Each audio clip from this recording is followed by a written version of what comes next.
سے نہیں رکی. یہ جو آج کے لڑکے ہیں لڑکیاں ہیں کل کے ماں باپ ہیں. جب ہمیں نیک ماں باپ ملے تو انہوں نے اتنا کنٹرول کیا پھر بھی اتنے گناہ ہیں.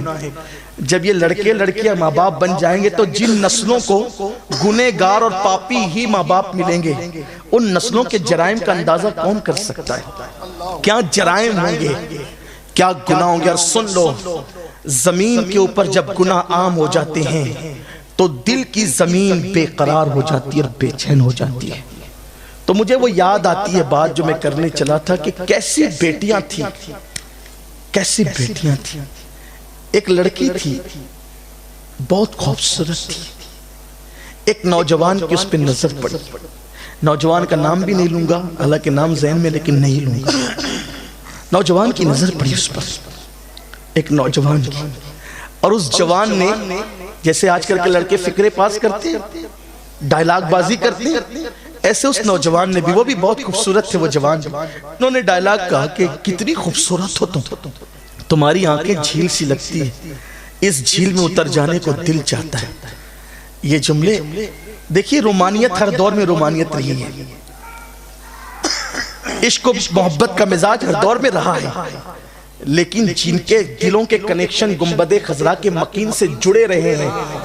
اس لیے کہ یاد رکھنا، عشق با غیرت ہوتا ہے، کبھی بے غیرت نہیں ہوتا. اس ایک دل میں کتنوں کو جگہ دو گے یار؟ جب دھوپ اور چھاؤ جمع نہیں ہو سکتے، سردی گرمی جمع نہیں ہو سکتے، ایمان اور کفر جمع نہیں ہو سکتے، تو پکچر کا ہیرو اور گنبد خضرا کا مکین ایک دل میں کیسے جمع ہو سکتا ہے؟ عشق کے دعوے دار بھی ہو، عشق رسول کے دعوے دار بھی ہو، اور کس کس خان صاحب کو دل میں بسا رکھا ہے. بال رکھے تو ان کی طرح، چلے تو ان کی طرح، بیٹھے تو ان کی طرح، سر منڈائے تو ان کی طرح. اب تو عجیب بال منڈا رہے ہیں، ممبئی تک جاتے ہیں بال کٹانے کے لیے. سائٹ کا پورا جو ہے وہ ٹکلا ہوگا اور اوپر جو ہے وہ سر کے بال ہوں گے. پتہ ہے آپ کو، ہنسنے کی بات نہیں ہے، میرے دل کا درد ہے واللہ کہہ رہا ہوں. یہ آپ تاریخ اٹھا کر پڑھیں، 300-350 سال پہلے اس طریقے سے گدھوں کے بال رکھے جاتے تھے.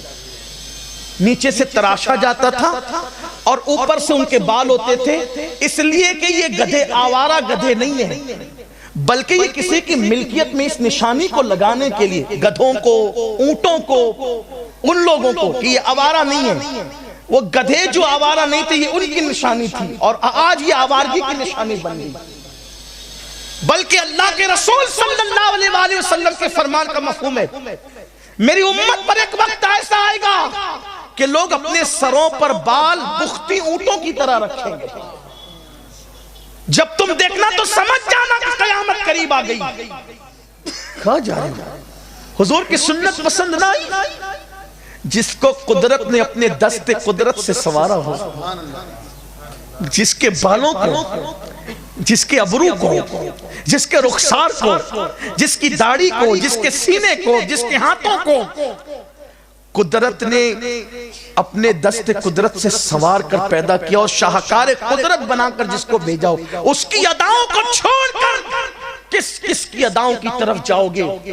آؤ اس کے طریقے کی طرف جس کا طریقہ اللہ تک پہنچا دیتا ہے، جس کا طریقہ دلوں کو قرار عطا کرتا ہے. تو بہرحال اس جوان نے کمنٹ پاس کیا، فقرہ کہا کہ کتنی خوبصورت ہے تیری آنکھیں، دل چاہتا ہے کہ جھیل سی آنکھوں میں اتر جاؤں.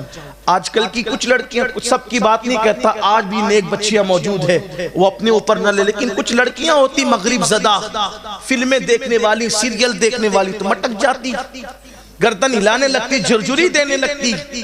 مگر قربان اس لڑکی نے کہا میری آنکھیں اچھی لگی، کہا بہت خوبصورت ہے تیری آنکھیں، کہا رکنا ابھی آتی، رکنا ابھی علاج کرتی ہوں.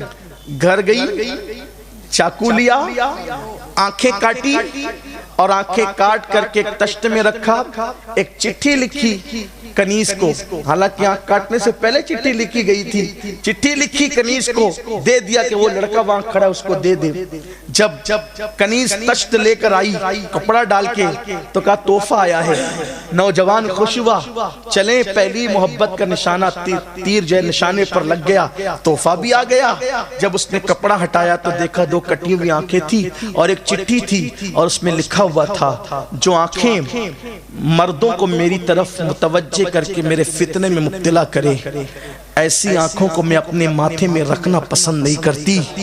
اندھی بن کر رہنا مجھے گوارا ہے، مگر پاپی لڑکیاں تھی ہماری، ایسی بیٹیاں تھی ہماری۔ آپ مجھے بتائیں آج کیا ہوگا، کیا ہو رہا ہے؟ تو آؤ، گناہ بڑھ گئے اس لیے بے چینی بڑھ گئی۔